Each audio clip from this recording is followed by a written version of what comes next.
هەڵبەتە بەشێکی زۆری توێژینەوەکانم بە زمانی ئینگلیزیش بڵاوبوونەتەوە لە سنتەرەکانی دنیاە دەربارەی کاریگەری دەرەنجامەکانی گۆڕانی کەشوهەوا لەسەر ڕۆژهەڵاتی ناوەڕاست و باکووری ئەفریقیا و بەتایبەتیش لەسەر عێراق و هەرێمی کوردستان. بۆ نمونە راپۆرتی حکوومەتی عێراق وزارەتی ژینگەی عێراق بۆ نەتەوە یەکگرتووەکان لە ساڵی 2023 یەکێک لە سەرچاوەکانی ئەو راپۆرتە نووسینەکانی منن. ئەتوانم بڵێم لێرە کاریگەری هەبوو. هەروەها لەسەر ژیانی خەڵکیش بە شێوەیەکی ڕاستەوخۆ بە تایبەتی لە ڕێگەی تۆڕە کۆمەڵایەتیەکانەوە من پێش لە ساڵی 2009 کە گەڕامەوە کوردستان و دەستم کرد بە ئیشکردن لە بواری ژینگەیە و نووسین لەسەر ژینگە ژمارەیەکی ئێجگار کەم هەبوون لە کوردستانە.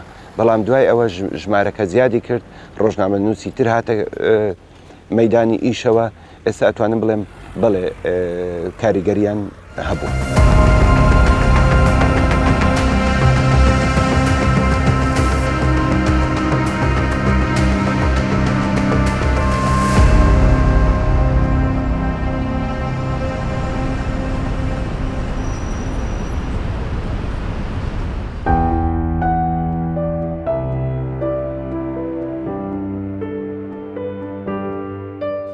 من تا ساڵی 2008 ڕۆژنامە نووسێکی کللتوری بووم، ڕۆژنامە نووسێک بووم لە ناو میدیە عەرەبیە زیاتر وتاری بیر و ڕای سیاسی و هەروەها هەنێ جار توێژینەوەی سیاسی بڵاوە کردەوە لەسەر کوردستان و لەسەر عێراق.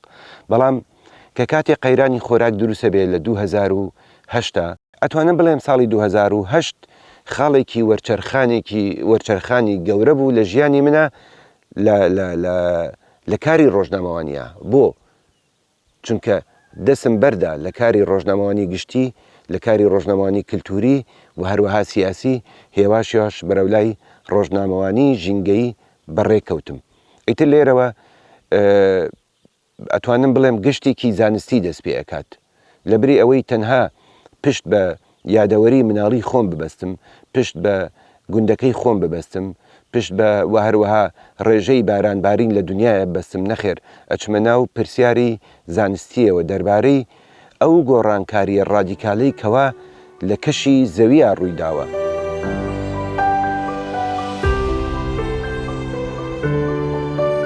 توانم بڵێم یەکەم کتێبی ژینگەیم کتێبی کۆلۆنیالیزمی ئاو بوو کە 2014 بە زمانی کوردی بڵاو بووەوە. ئەمە یەکەم کتێب بوو لەسەر ڕۆڵی ئاو لە گۆڕانکاری دیموگرافیا بە تایبەتی لە تعریبکردنی شاری کەرکووکە ئاو چی ڕۆڵێکی هەبوو.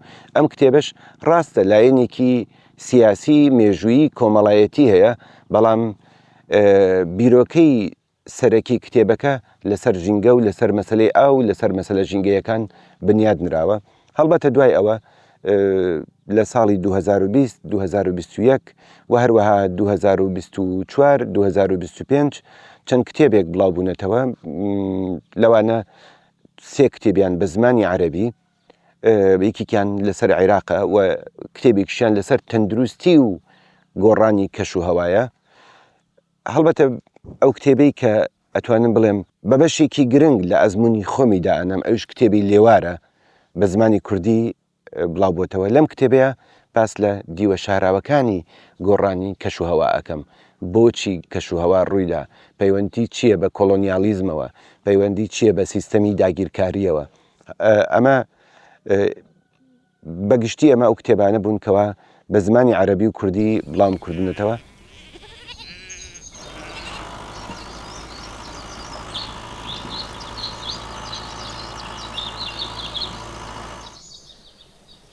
پەیوەندی من لەگەڵ سروشتە، پەیوەندی من لەگەڵ ژینگەیە پەیوەندیکی خۆڕسکی بوو، وەک ژیانی هەموو دانیشتوانی ئەم گوندەی من پەیوەندیکی ڕاستەوخۆ بوو، ئەو پەیوەندی کە لە نێوان سروشت و مرۆڤ هەیە.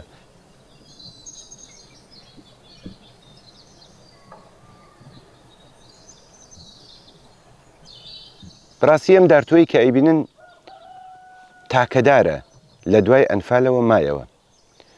هەموو ماڵەکانی گوندەکە و هەروەها مزگەوتەکەش ڕوخێنران لە لایەن سوپای عێراقەوە لە کاتی ئەنفالە ڕوخێنران.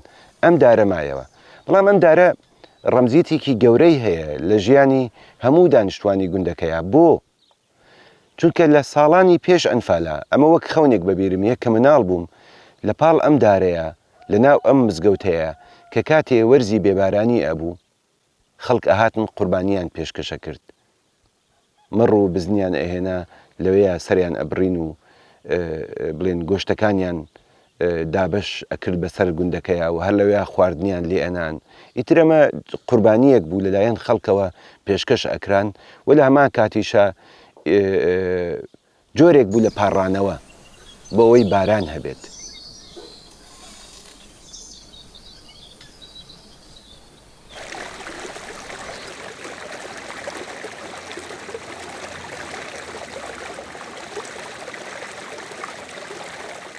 لە کاتێکا کە من گەورە بووم و چوومە ناو شارەوە و لە ناو شاریشەوە دیسانەوە دەرچووم چوومە دەرەوەی وڵات و جارێکی تر گەڕامەوە تووشی ئەو نامۆبوو نەبووم لە پەیوەندیمان لەگەڵ ژینگەیە.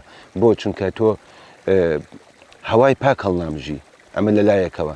لە لایەکی ترەوە لە ڕۆژێکە ئەگەر لیترێک 2 لتر ئاو بخۆیتەوە سەیرەکەی ڕێژەیەکی زۆر پلاستیک لە دوای خۆتەوە بەجێهێڵی. ئەو خواردنەی کە ئەیکڕی لە دوای خۆتەوە سێرەکەی ڕێژەیەکی زۆر پلاستیک بەجێهێڵی. لێرە ئەو نامەبوونە دروستە بێت کە تۆی لە مناڵیە لە ژینگەیەکە ژیاوی ژینگەیەکی خۆڕسکی و هیچ زانیاریەکی زانستیشت لەسەر نەبووە. بەڵام کە گەورابی هۆشیاری ژینگەی دروستە بێت لەکوێیە دروستە بێت؟ لە ناو فەزایەکە لە شوێنێکە لە ژیانێکە لە شارێکە کە هەر پارویەک نان ئەخۆیت یان هەر تنۆکێک ئاو کە ئیخۆیتەوە لە دوای خۆتەوە کاریگەری ژینگەی دروستەکە. ئەمە یەکێکە لەو گرفتانەیەکەوە لە نێوان مناڵی و لە نێوان گەورەبوونا هەیە.